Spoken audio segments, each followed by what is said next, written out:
This is Tyler Choice at flowcreator.app, and in this video I'd like to deconstruct the Grand Inquisitor a bit, Ivan's character in Dostoevsky's novel, and see if we can learn anything just by objectively breaking down the thoughts of this character.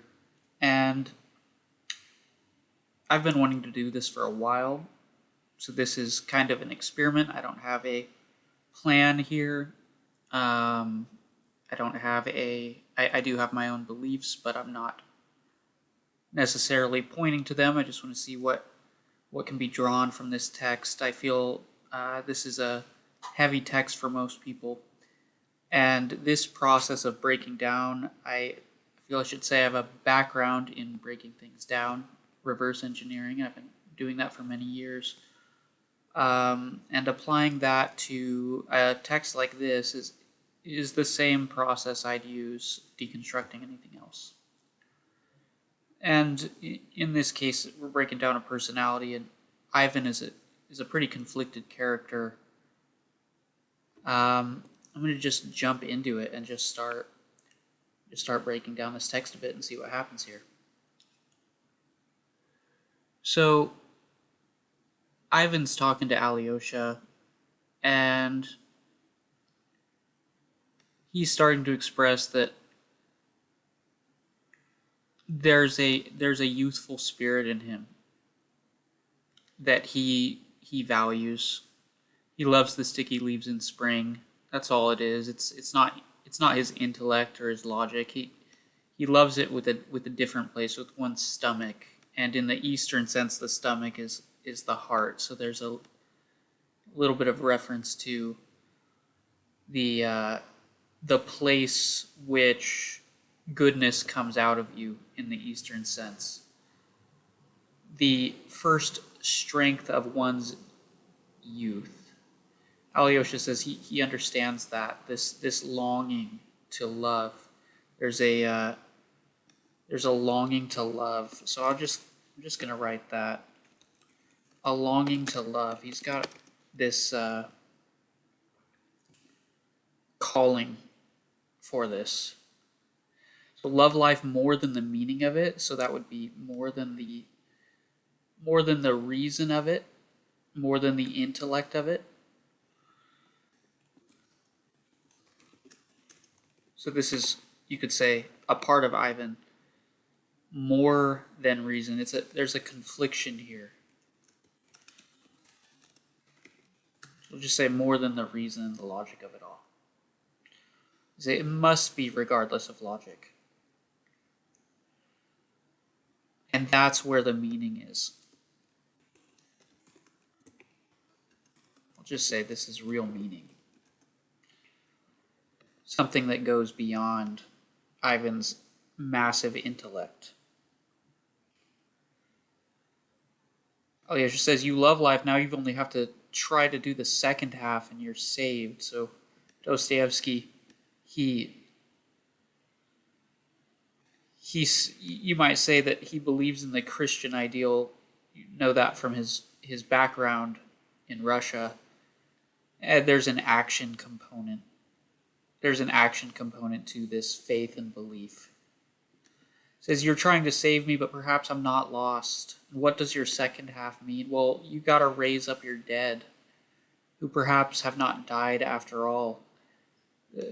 A resurrection of what exactly? You could say that raising up the dead people of Russia in a time of socialism. You could also say raising up something in Dostoevsky that has started to fade or die, and how do you raise up your spirit of youth as you get older? I see you're feeling inspired, so you know that feeling of inspiration. And I'm gonna write the word inspired just because I have drawn parallels between Dostoevsky and other texts that I won't be mentioning in this video. But there is an element of inspiration that has to do with You could say the inspiration to seek spirit or right. So Ivan expects to, this could be a fear of youth, is he expects to kind of lose this spirit. He stands on his sensuality, though after we are 30, indeed, there may be nothing else to stand on, and that word sensuality is a major component of the entire text. The sensual, something quite missing from a modern society.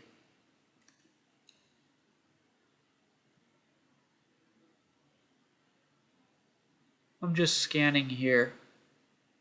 We have Cain's answer about his murdered brother, wasn't it?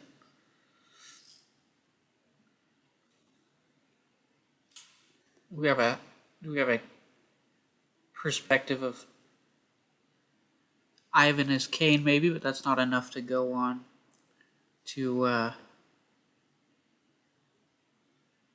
objectively deconstruct this guy.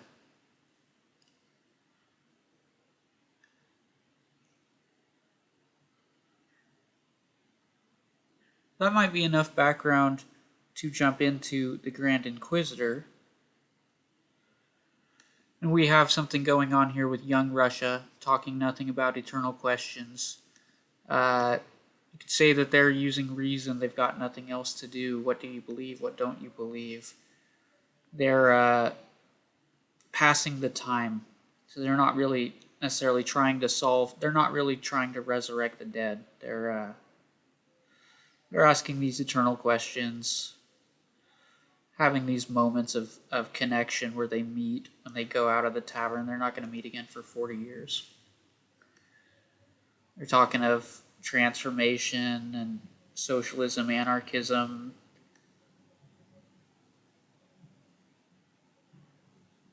And these masses of most original Russian boys do nothing but talk of the eternal questions.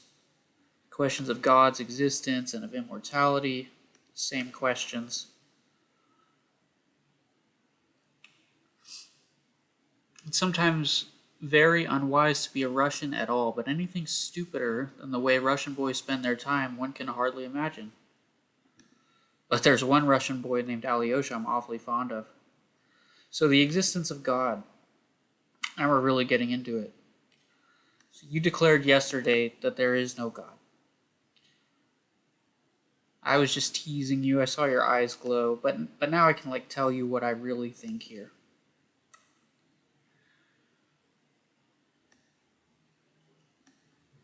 So if there was no God, he would have to be invented. Man has invented God. So there is Ivan's intellect. We'll even put in intellect. Man has invented God.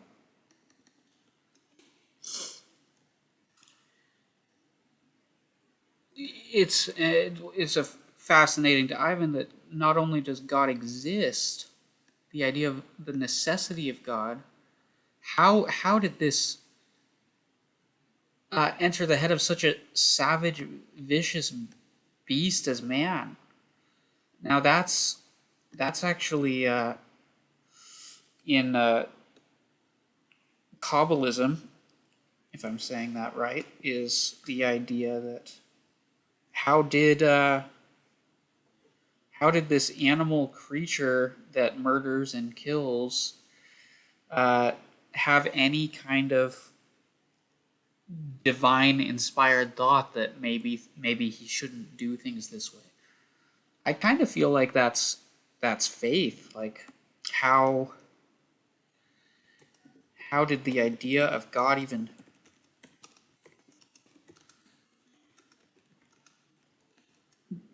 that's almost a statement of a possible faith in God, is that man himself, it's unreasonable to think that he would come up with it. There's a hypothesis. He wants to admit his hypothesis is. He's trying to explain as quickly as possible what his essential nature, the manner of man he is, what he believes in, what he hopes for, which is you could take with a grain of salt, because these characters are not necessarily saying what they truly believe or truly think. Therefore, I tell you that I accept God simply, with reason. I think we'll see a parallel to that later. You must note this: if God exists and he really did create the world, then he created it according to the geometry. So we're just going to say world. My keyboard's a little broken. World created by, say, formula, by laws. By laws such as laws like physics. These constraints that God imposed on reality and that would build this world.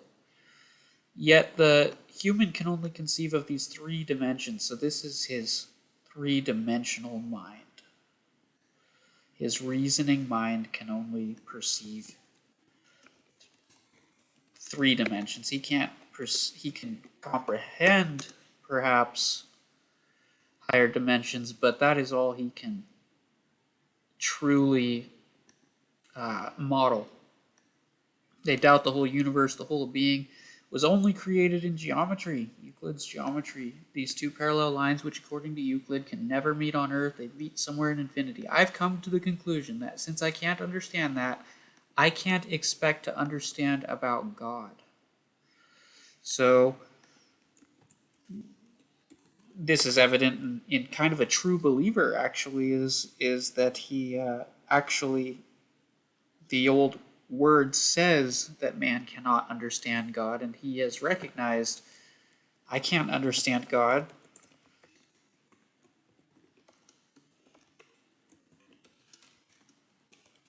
And I have no faculty for it.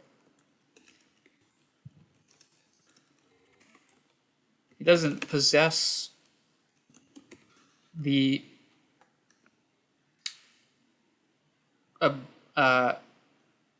kind of mind that would be necessary.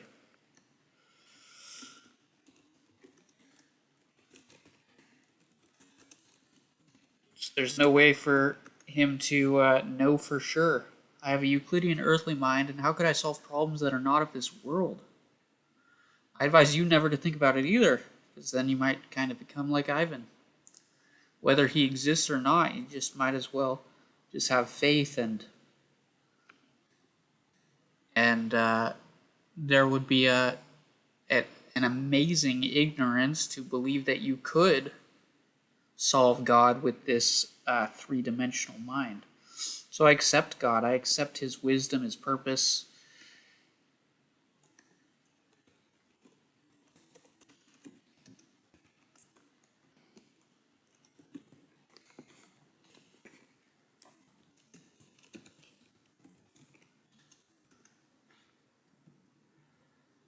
And I believe in the underlying order and the meaning of life. We got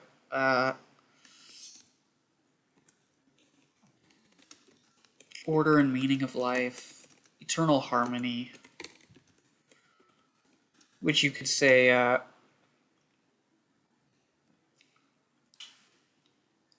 we shall one day be blended. You could say the whole universe is working itself out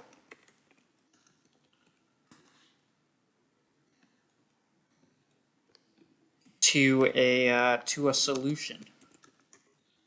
A mathematical equation is based on these laws is causing the universe to strive, which is with God, is God, and so on to infinity. In the final result, I don't accept this world of gods. And although I know it exists, I don't accept it at all. It's not that I don't accept God, it's the world created by him I cannot accept.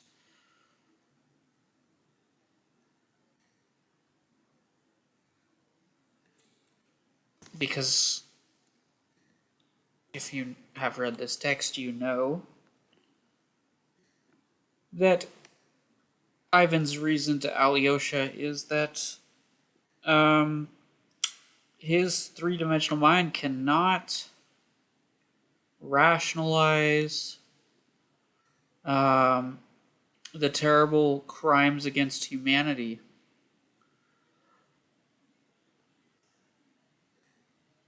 So I'll just say God's crimes against humanity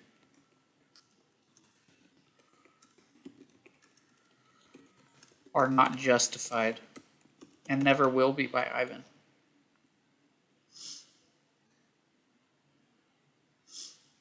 That's at the root of me. That's my creed.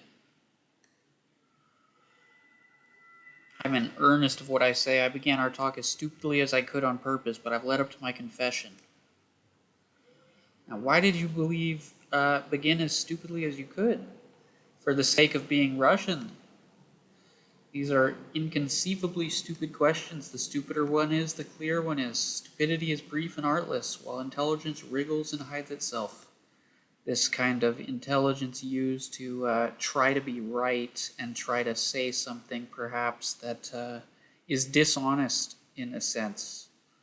Dishonest for the point of for being moral or being correct, where Ivan is presenting transparent thoughts that are definitely not agreeable.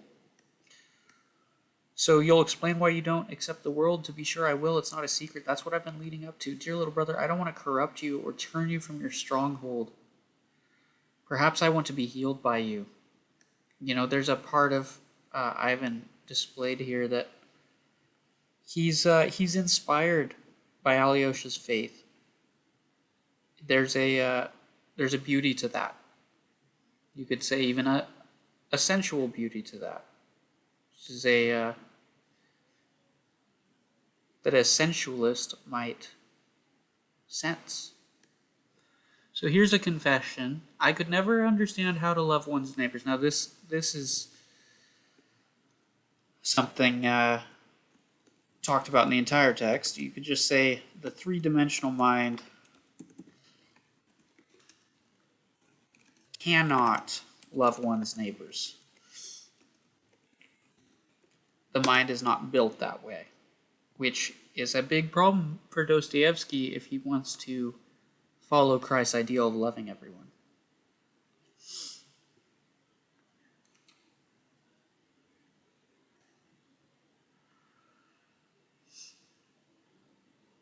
And he can't understand it. And he knows that the mass of mankind are with him. He doesn't know if that's due to man's bad qualities, whether it's inherent in nature. But to him, Christ's ideal is impossible.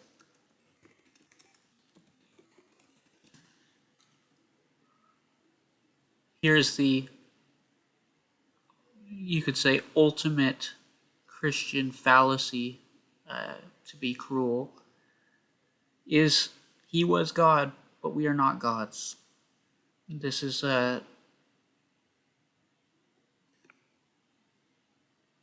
quite the statement. If I suffer intensely, anyone can never know how much I suffer because he is another, not I.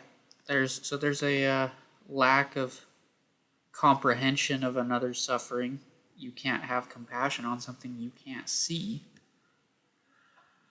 And then these surface level reasons. I smell unpleasant, I have a stupid face, I trod on his foot. There's all these reasons not to love a person that arise on the surface. There's suffering.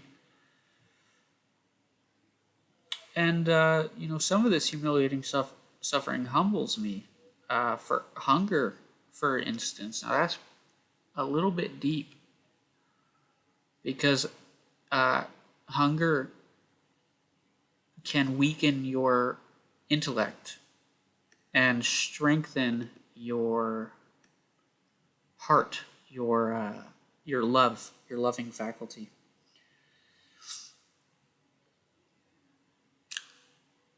My face strikes him not as all what he fancies a man should have who suffers for an idea, and so he depraves me instantly of his favor, and not at all from the badness of his heart. Beggars ought never to show themselves, but ask for charity through the newspapers. One can love one's neighbors in this abstract, or even at a distance. Close quarters is almost impossible.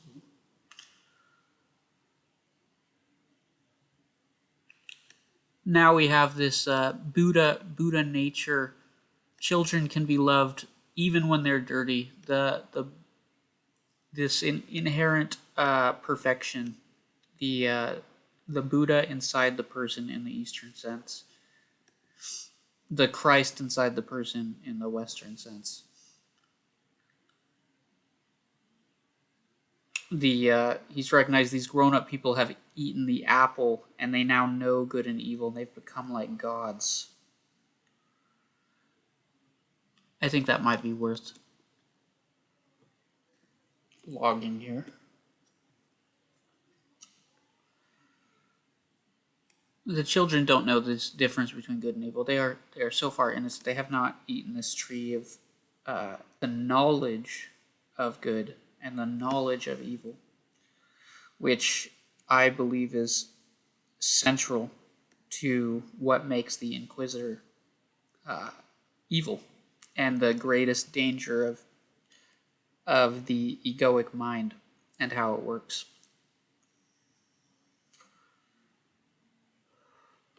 They must be punished for their fathers who have eaten the apple, but that reasoning is of the other world and is incomprehensible for the heart of man here on earth. Going back to, it's not fair. And the position I'm in as an ego means that, I'm basically designed to rebel against God, because I have a sense of justice, and I need that sense of justice. So if I think if the devil doesn't exist, a man has created him. He has created him in his own image and likeness. That's critical. Just as he did God then. That's also critical. So we have a model of reality that if Ivan's intellect models it out, the devil's kind of created when man eats the tree of good and evil, which means that when he didn't know the difference between good and evil, well, let's just say you have two minds. You have a love mind and a reason mind. And you are at war between these two minds because let's say that you learn some skill to help people. You learn how to make clothes, and you initially do that as an act of service for people from your heart. Here's this issue. Your reason mind has also gained that information, and it can use that information for egoic purposes. So once you know the secret of good and evil, well, your mind, which is selfish and it wants to not be in discomfort and it wants validation and acceptance in these things, well, and security for others, that reasoning faculty can use the knowledge of good and evil to manipulate evil and manipulate good for its own purposes. That's pretty advanced, I would say, and it would take some thinking about to understand how you can use how you can subvert the good for your own purposes, the good in people's hearts, the good nature of people to benefit your egoic self, or even reading this, your nation, or your purposes, your plans. And that's what this Inquisitor will end up doing, which is a great way to model what this kind of evil looks like, this true devil on earth that the Inquisitor becomes, and really the danger of the intellectual.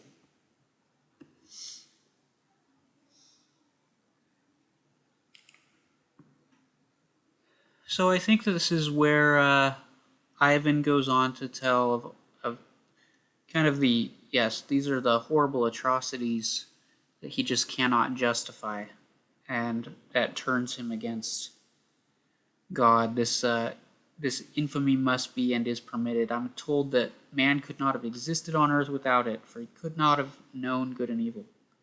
Why should he know that diabolical good and evil when it costs so much? The whole world of knowledge is not worth that child's prayer to dear kind God, asking him for help. And the devil take all the grown-ups, but these little ones, and Alyosha wants to suffer with Ivan here in this crisis of faith that he's having here. Especially Ivan is a character who he dissects Christianity just for fun, just for kicks. That's the kind of unused purpose of his own mind, not having a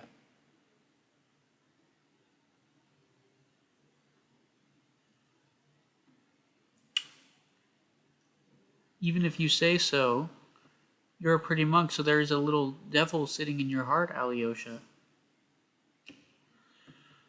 Because Alyosha has to agree that this man deserves to be shot for his evil, which we can just go into that Alyosha would also say the Inquisitor might be shot for his evil later on.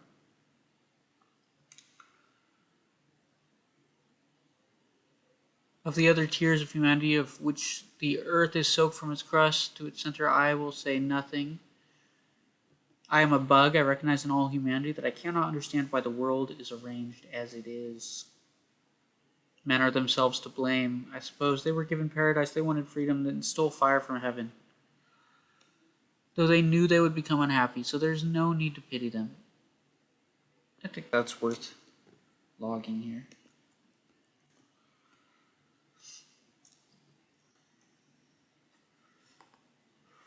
All I know is that there is suffering, and there are none guilty. That cause follows effects, simply and indirectly, that everything flows and finds its level. But that's only Euclidean nonsense, I know that, and I can't consent to live by it.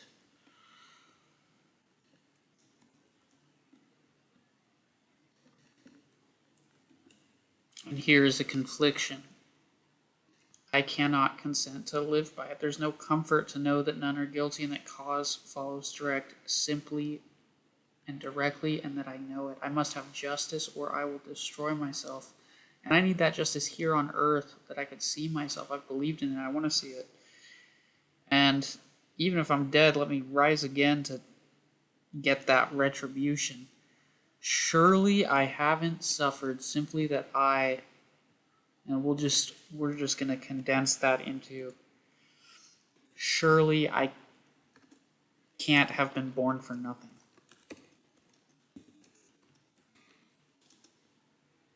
I haven't suffered for all this for no reason that benefits me.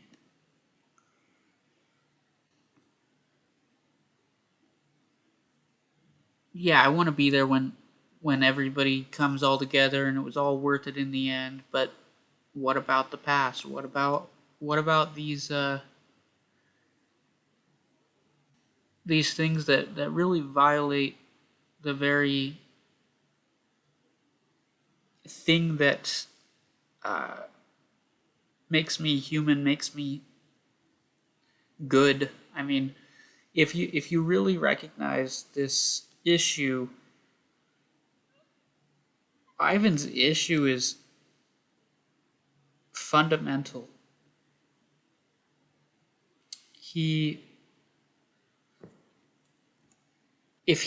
I'll just say it like this. If he were to accept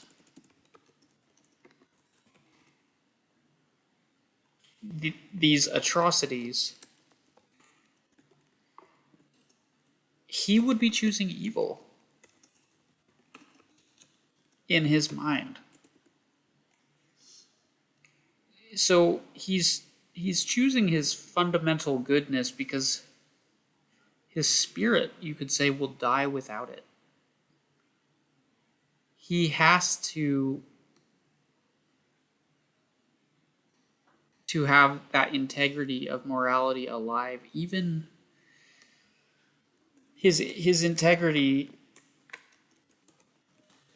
is more important than an external faith in God. And if you think that I'm kind of taking that too far out of context, you can break that down a bit here. You can imagine who Ivan would be if he accepted that these crimes were justified and it was okay. What kind of person would Ivan become?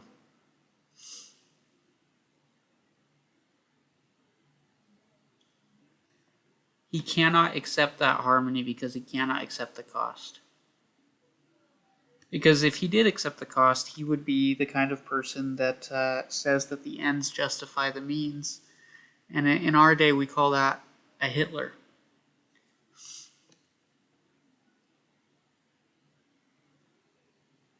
It's not worth the tears of that one tortured child who beat himself on the breast with his little fist and prayed in its stinking outhouse.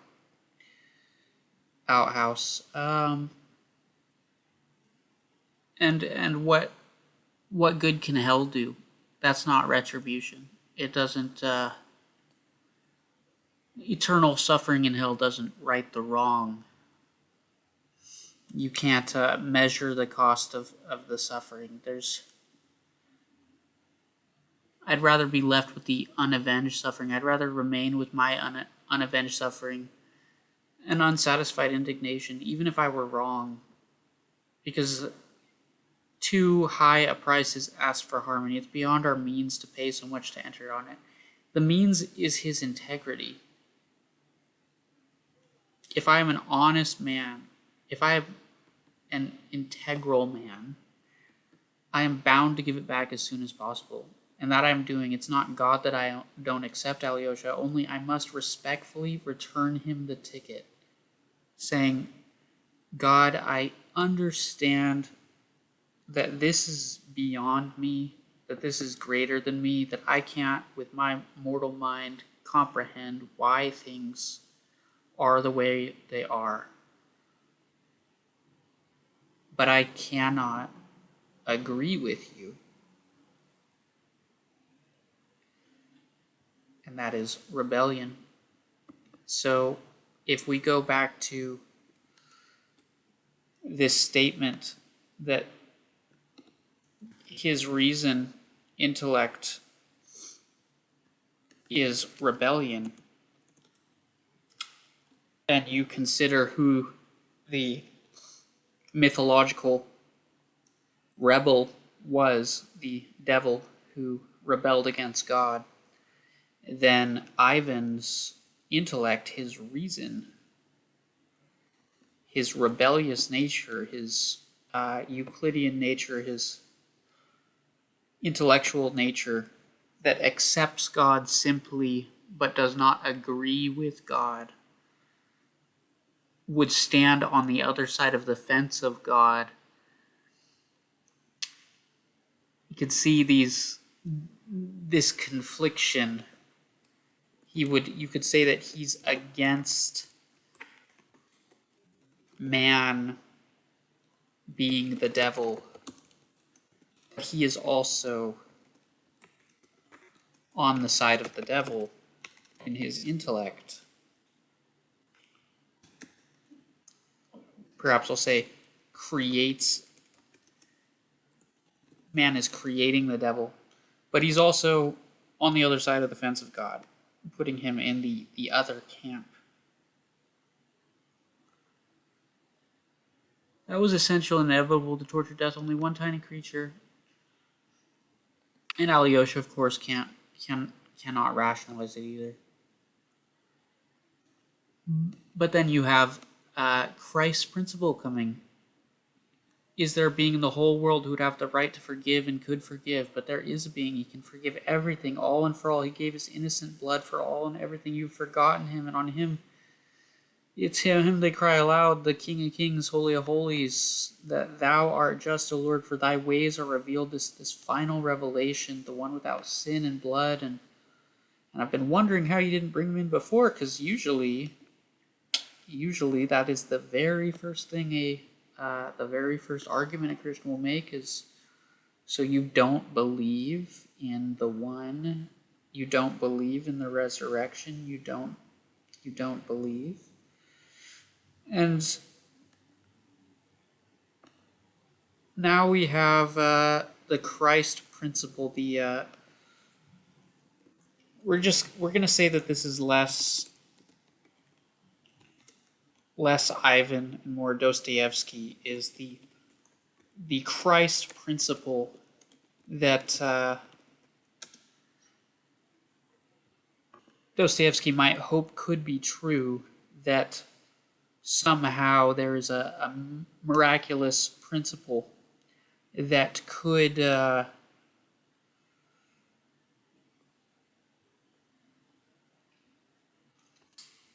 how would we say that?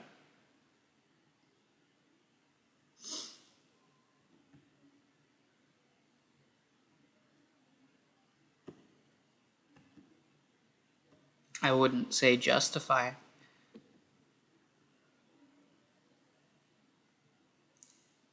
But some kind of atonement for God. Could the Christ principle atone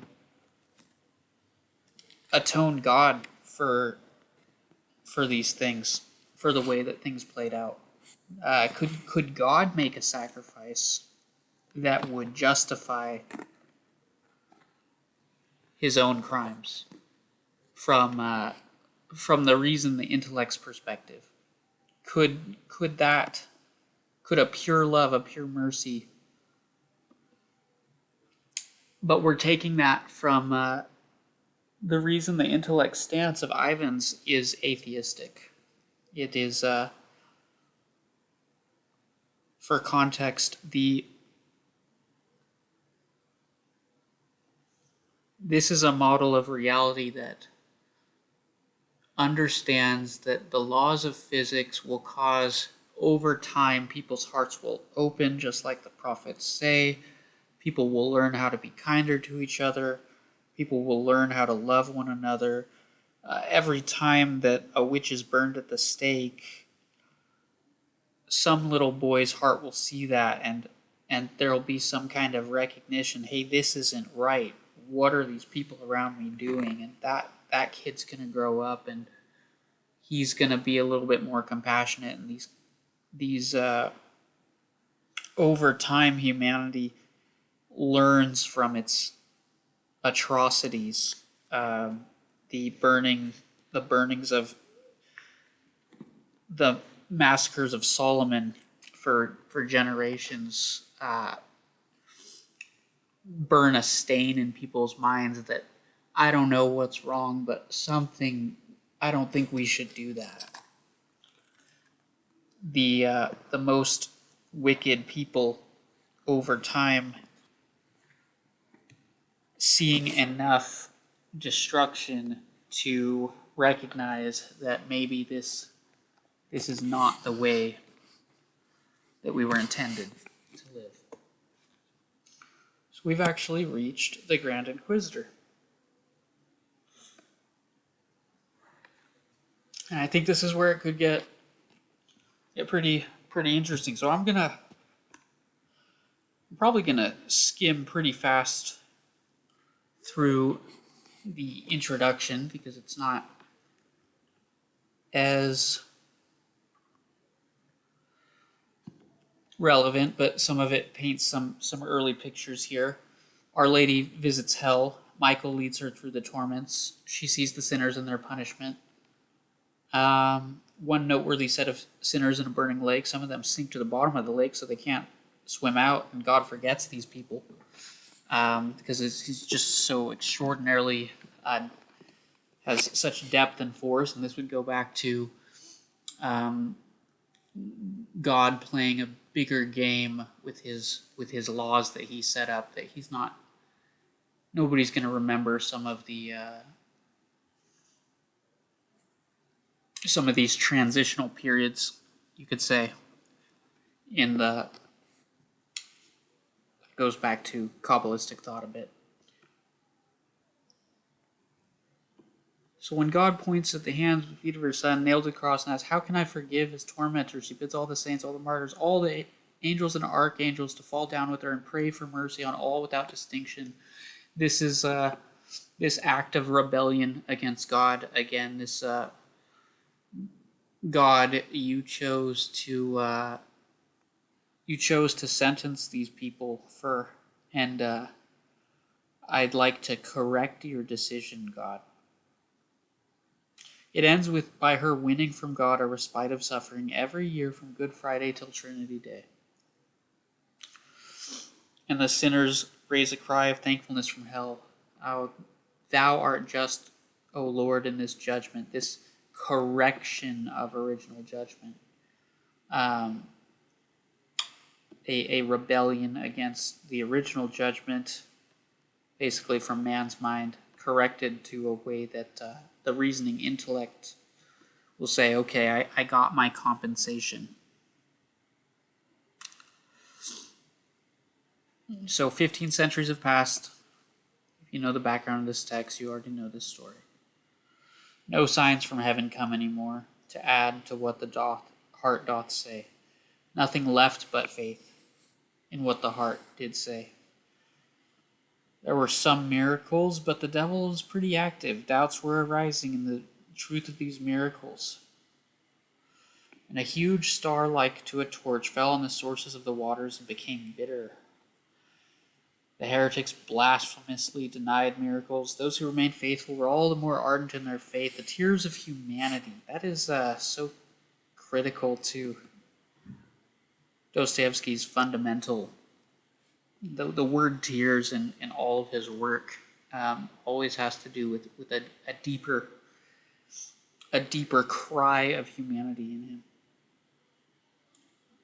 Rose up to him as before, awaited his coming, loved him, hoped for him, yearned to suffer and die for him as before. And so many ages mankind has prayed with faith and fervor, O Lord our God, hasten thy coming. For when your infinite mercy comes for us. And before that day, he'd visit some people.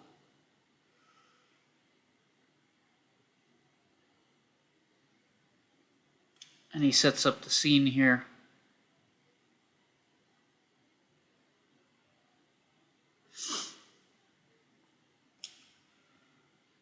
These people are, Jesus comes, or we assume it's Jesus, and the people are irresistibly drawn to him, surround him, flock about him, follow him. He moves silently in their midst with a gentle smile of infinite compassion. The sun of love burns in his heart, power shone from his eyes. He's the divine image itself. Their radiance shed on the people stirs their hearts with responsive love. He holds out his hands to them, blesses them, holding virtue, comes with contact with him. Even with his garments, an old man in the crowd, blind from childhood, cries out, O Lord, heal me, and I shall see thee. And as it were, scales fall from his eyes, and the blind man sees him. There's depth of understanding in the scales falling from his eyes. The children throw flowers before him, sing and cry, Hosanna, it is he, they repeat, it must be he, it can be no one but him. It is definitively the image of Christ in Dostoevsky's mind, in his faith. You could say the gospel. If it is really thou, raise my child. There's another act of faith, and maiden arise, little girl arises. We have a beautiful scene. There's wide open, wondering eyes. There's cries, sobs, confusion among the people. And here comes the old man, the Inquisitor. There's still a gleam of light, and there's going back from a Kabbalist text I read just last night, there's a principle that darkness is infused with just a tiny gleam of light, just so it can do its duty in this world and cause the destruction it's designed to. It needs this little tiny glimmer of light to perpetuate, to be active as an active force in this world. He sees everything,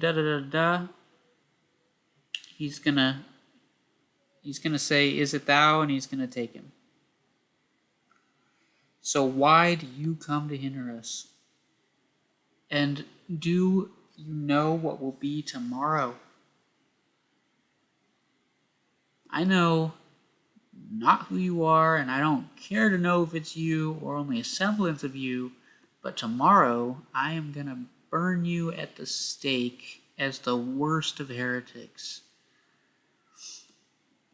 And the people who have today kissed your feet, they will rush up to heap up the embers of thy fire, because they are so indoctrinated by me at this point that they will do anything I say, and you will see who has the power here.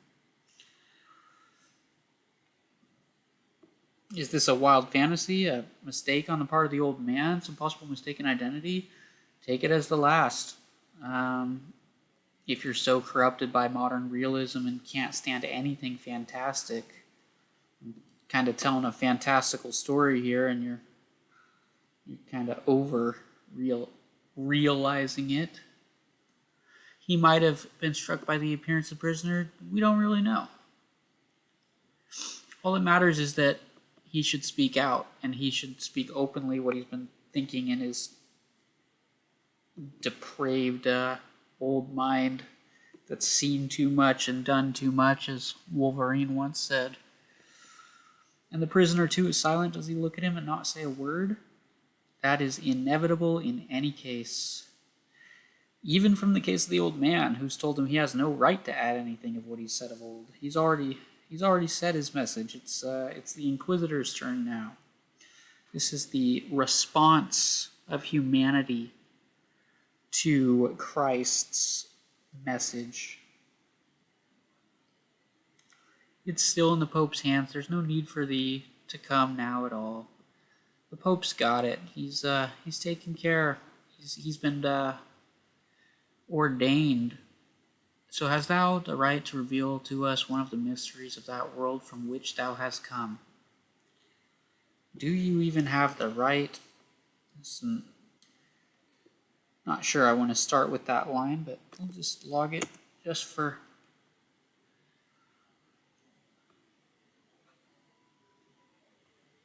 There's you could say, got a statement of a rebellion here.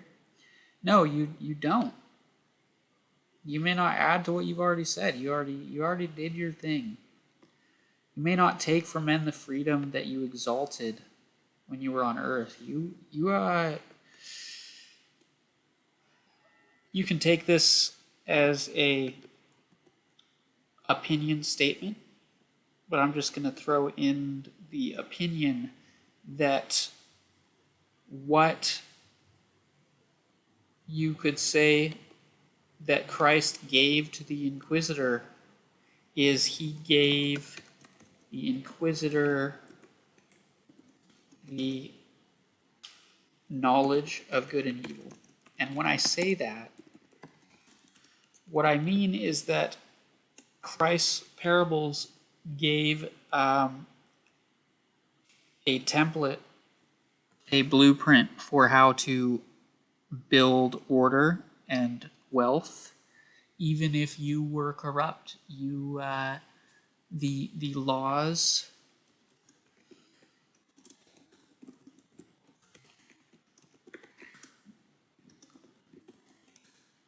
the laws of order are impartial to a person. The laws of wealth are impartial. They do not care whether you are the Inquisitor. It does not matter. Some of the teachings of Christ that were, of course, regarded as secret for all time, these secret from the people like the Inquisitor, who would use them to create the kind of atrocities that exist. This knowledge of good and evil. He put these in the hands of the Inquisitor, and you can't take that back. And what I mean by impartial is that it does not matter. It's objective. It's objective reason. It's objective teaching. If you know how to build order, you can build order.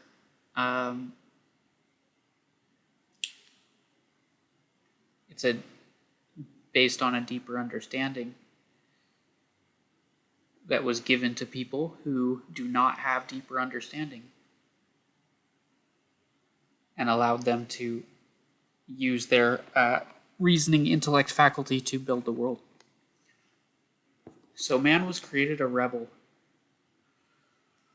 And how can rebels be happy? That's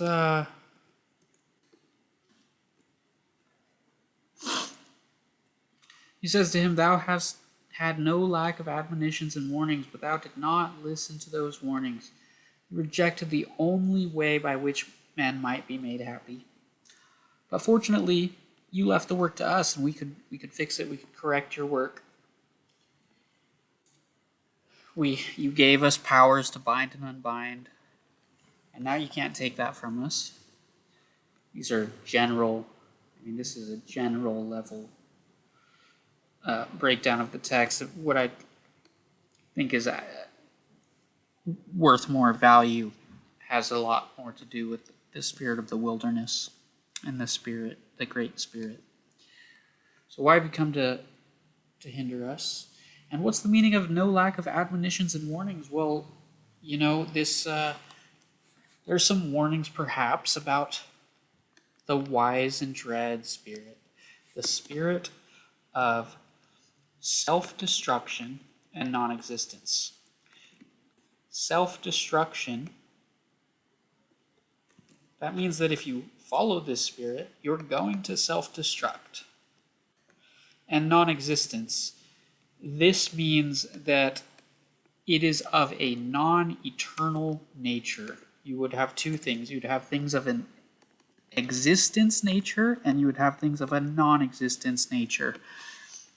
And darkness, esoterically, would not exist. It's a non-existent force. It's a appearing phenomenon. The wise and dread spirits appearing in man's consciousness. It's appearing in man, but it is not like all things that appear. It will not persist. So it is composed of non-existence. So that's his great spirit. And here's the temptations, but in his mind, these aren't temptations. These are absolutely the truest parts of what it means to be this reasoning intellect. And what in the books is even called the temptation? He might even be saying that the Christian authors added the interpretation that this is temptations. And yet, if there's ever been on earth a real miracle, it took place on that day, because the devil gave us everything we needed to get everything we want, is what we get into. For the sake of argument, those three questions are a genius ultimate wisdom that could unite the world. Now, I have to wonder if Dostoevsky read the Zohar, because I read it last night, and there is a line that says that there is two kinds of unity, that there's a unity above with a division below, and there's a union below with a division above. So this would be a division, this would be a union below, bringing together all the wise men of the earth. Or you could say a unity of humanity that he later describes. A unity of people, but not a unity of spirit. Certainly not. So we have 3 questions, 3 phrases that would just absolutely give you everything you ever needed to know. Then by the wise and mighty spirit of the wilderness, from these questions alone, from the miracle in their statement, this is a higher intelligence. This is of an eternal nature. These are things that my church can be built on long after I'm gone, and you can't stop me if I build it. The whole subsequent history of mankind, as it were brought together into one whole, united all the unsolved historical contradictions of human nature. Could not be so clear, since the future was unknown back in the day, but now that all this time's passed, we've got the evidence. We tried this, we used this, and we see that it works. These 3 questions work. So we have the first question. Thou wouldst go into the world and art going with empty hands, with some promise of freedom, which men in their simplicity and their natural unruliness cannot even understand, which they fear and dread, for nothing has ever been more insupportable for a man and a human society than freedom. But seest thou these stones in this parched and barren wilderness, turn them into bread, and mankind will run after thee like a flock of sheep, grateful and obedient. Though forever trembling, let thou withdraw thy hand and deny them thy bread. But thou wouldst not deprive man of freedom, and did reject the offer, thinking, what is freedom worth is if obedience is bought with bread. So the Great Spirit would say, what is freedom worth if obedience is bought with bread? And we'll just say the Spirit of Wilderness says, people need bread. Way more than freedom. So we've hit the point that I think you could start to draw that the interpretations of the Grand Inquisitor that you may have heard, if you've ever heard them, they think that Dostoevsky is on the side of the Inquisitor, and that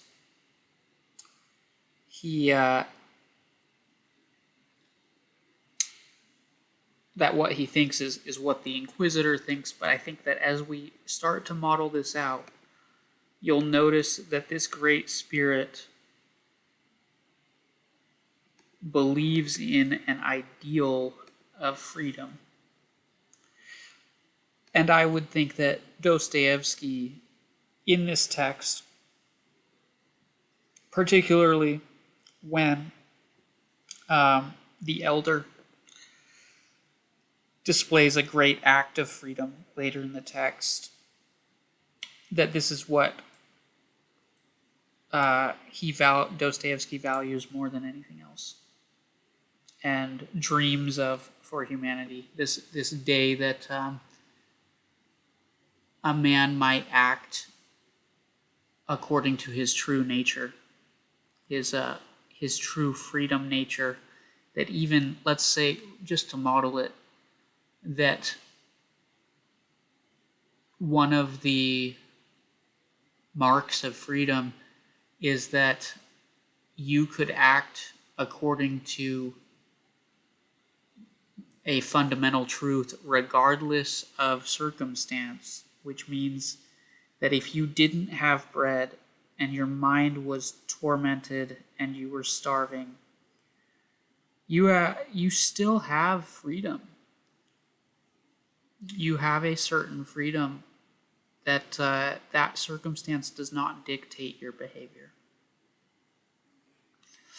In the case, someone could put a gun to your head or a noose around your neck, and you could still proclaim and stand for truth, and you could say that, especially in Christ's case, that the worse the situation is, the better the message of what freedom can look like. It's like, yeah, look at how absolutely terrible things are, and guess what? I can still stand for humanity. Now, I don't know if you can notice a little bit of a confliction here. But we have a confliction that Ivan has an issue with God, and he's got kind of this huge atheistic confliction with God. But on the faith side, there's a concept that the Great Spirit believes in freedom.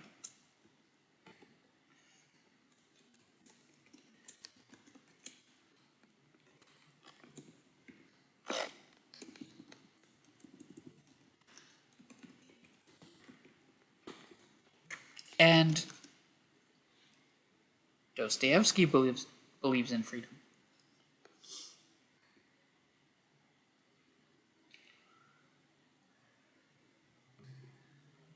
So humanity will proclaim by the lips of their sages that there is no crime, and therefore sin, there's only hunger.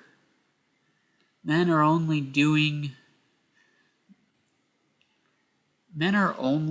reactionary, is what he's saying. They're just reacting to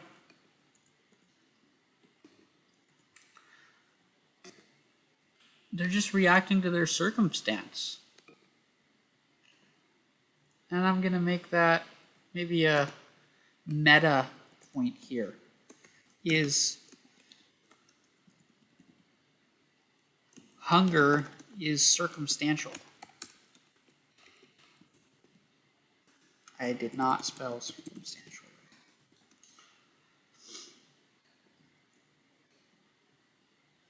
So feed men and then ask them of virtue. So fix the circumstance,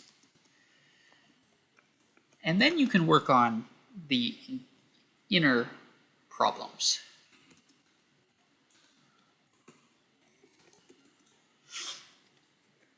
And that's what they'll write on the banner, which they'll raise against thee, and with which they will destroy your temple. So they're going to turn on you when they realize this. They're going to turn against God. They're going to build the Tower of Babel again, but they'll finish it this time. Oh, it won't be finished this time. And, if you had let it, then you could have cut short some suffering. But guess what? We'll be back. And they'll be asking us for food.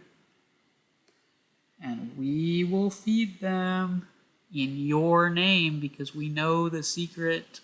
We have the knowledge of good and evil, so we can declare ourselves good in your name, declaring falsely that it is in your name, and they don't know the difference. And they will believe that they can never feed themselves without us. No science will give them bread so long as they remain free, but when they give us their freedom and say, make us your slaves, but feed us, they will understand themselves at last that freedom and bread enough for all are inconceivable together, for never ever will they be able to share between them. They will be convinced too that they can never be free, for they are weak, vicious, worthless, and rebellious.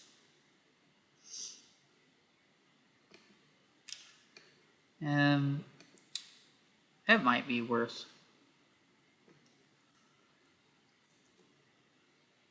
logging that just as his belief system is humans are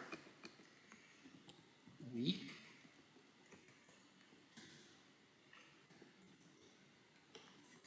And you promise them the bread of heaven, but can it compare with the earthly bread in the eyes of the weak in this ever sinful and ignoble race? And if thousands will follow you, then what's to become of the millions who will not have the strength to forgo the earthly bread for the sake of the heavenly? You need strength to stand for freedom.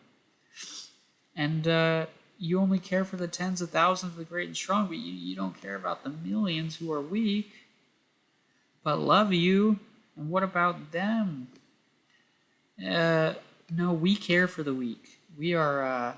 They're these sinful, rebellious creatures, but we're going to make them obedient because guess what we got? We have the knowledge of the tree of good and evil.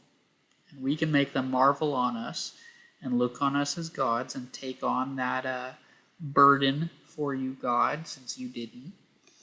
We're ready to endure the horrible, horrible cost of freedom, so dreadful, that they didn't want. And we'll rule over them,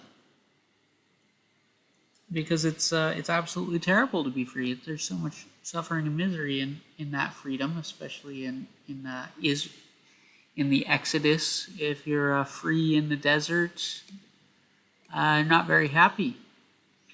So we'll deceive them again. We're not going to let you come to us again. That deception will be our suffering. We're the ones who get to suffer. They actually get to believe that their conscience will be clear because of us. We get to keep their conscience clear. And without us, their conscience would not be clear because they'd be out stealing from each other, murdering each other. So that's the significance of the first question. Yet in this question lies hid the great secret of this world. Bread is the better choice. You could have just satisfied the universal, everlasting craving of humanity to find someone to worship. So, whoa. Man, as long as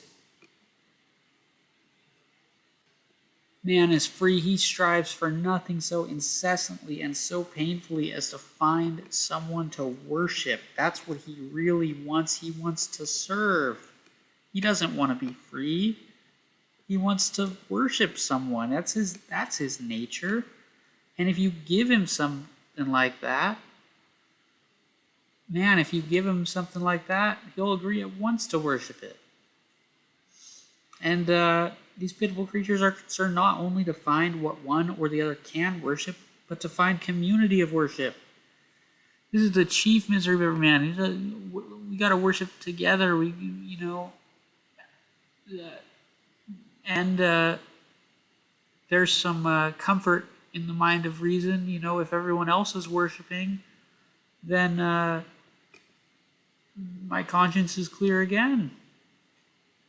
For the sake of common worship, they've slain each other with the sword. They've set up gods and challenged each other. Let me have my worship with my correct things, and put away your gods and come and worship ours, or we'll kill you and your gods. And so it will be to the end of the world. So got a little bit of division here. A little bit of... And it'll be till the end of the world. It's always going to be like this. They're going to fall down before idols just the same, and you knew it. You couldn't not have known this fundamental secret of human nature. And yet, you reject this one infallible banner which is offered to make all men bow down to you alone. So, you could have just made there's kind of the Mormon argument of the devil. You could have just made everybody bow down to you by giving them bread. Maybe not even we got a better bread. We got a bread of worship. What is that? A satisfaction, a fulfillment of desire, of a fundamental desire. If you, once again, there's some Kabbalistic thought here. We got some this belief that's also in. You can see a bit of it in Eastern Orthodox thought, which is that the ego's nature is a longing to serve and worship, and that fulfillment of that desire is found when the object of worship meets with the feminine principle that desires love. That which desires love receives love. And the Inquisitor says, well, man desires love, to be loved, and we can give it to him in this sense. At least the fulfillment of the feeling of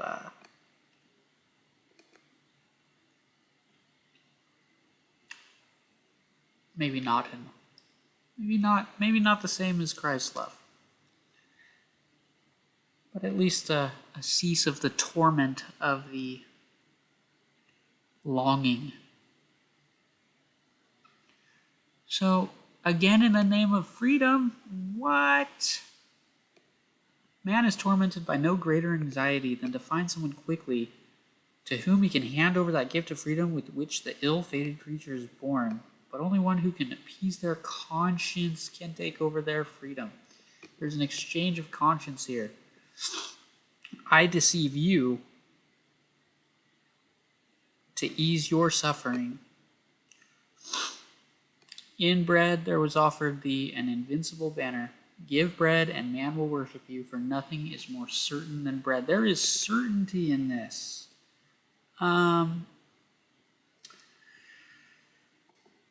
sense of certainty.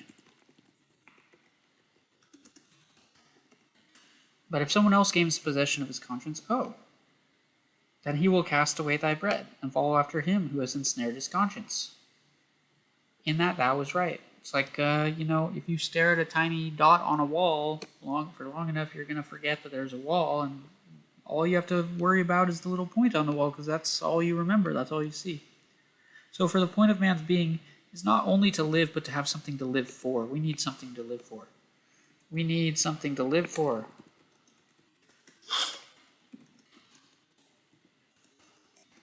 Without a stable conception of the object of life, man would not consent to go on living, and would rather destroy himself than remain on earth, though he had bread in abundance. That is true, but what happened? Instead of taking man's freedom from him, he made it greater.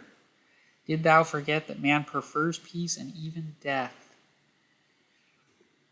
Peace and death are preferable over freedom of choice. Freedom of conscience. For man to have his own conscience, to have his own sense of right and wrong, his own discernment, rather than the discernment that the comfort of the Inquisitor will give you. Now,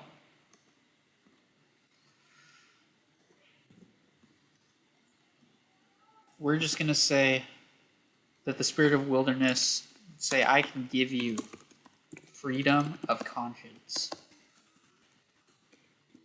to ease your suffering. Now, when I lay this out, this is pretty intense thing to lay out here in terms of what people have said that the Grand Inquisitor is about, because people have morally argued that the Grand Inquisitor story is about how the Inquisitor is justified by giving people the order and structure that they need, and thereby easing their suffering. But when we get this line, we're dealing with something much, much more, I guess, deep. Is what we're really dealing with is a freedom of conscience. So, surface level interpretation of Grand Inquisitor, hey, people need bread. We need food. You gotta feed someone.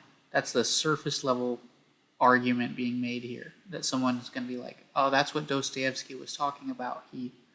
He's saying, okay, you gotta feed people before you give them spirit. That is just fundamental. Maslow's hierarchy of needs, Maslow's hierarchy of needs. But this is, hey, bread actually has to do here on a deeper level with freedom of conscience. Now argue that morally. You gonna argue that you should give people freedom of conscience by deceiving them? That is, I don't think that really holds up in our own inner sense of integrity. So this spirit of the wilderness, quite deceptive. He says bread, but he doesn't. He's really actually talking about this freedom of conscience, which is, if you go into the void and you forget the light, you're going to have plenty of freedom of conscience. There's no God to judge you. You get a different kind of freedom. So we're going to call this freedom 2, is freedom of conscience. The freedom of not having a discernment between good and evil. And you could say that freedom 2 is only possible is if someone has the knowledge of good and evil and can use that to take someone and convince them that they have the good and that they don't need to have discernment between good and evil because they got it. Nothing is more seductive for a man than his freedom of conscience, but nothing is a greater cause of suffering. So we have actually 2 different kinds of freedom of conscience.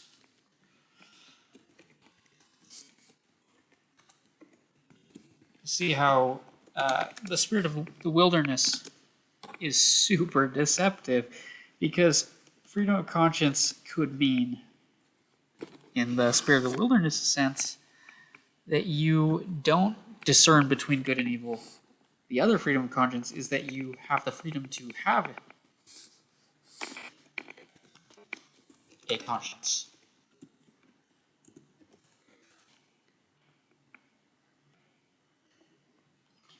I have to take a break.